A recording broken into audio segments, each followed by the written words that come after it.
सैयद सिंध में ॿिया बि घणा पर वाह सैयद सन वारो आहे जेको पंहिंजनि सां थो प्यार करे ऐं धारियनि खे थो धार करे।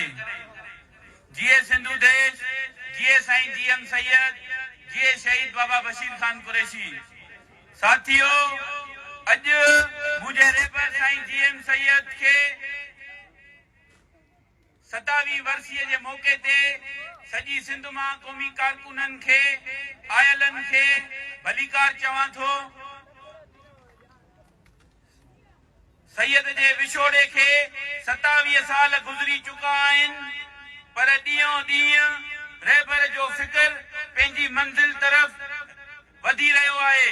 साईं जीएम सैयद जंहिं सिंध खे आज़ाद करण लाइ 60 खां वधीक किताब लिखी दुनिया खे आगाही ॾिनी त असां सिंधी अमन पसंद ऐं इंसानियत जो सबक ॾींदड़ क़ौम आहियूं। रहबरे सिंध असांखे अदम तशद्दुद जी वाट ॾिनी, सिंध लाइ जिदोजहद जो सबक ॾिनो। साथियों, असांजे रहबर साईं जीएम सैयद जंहिंखे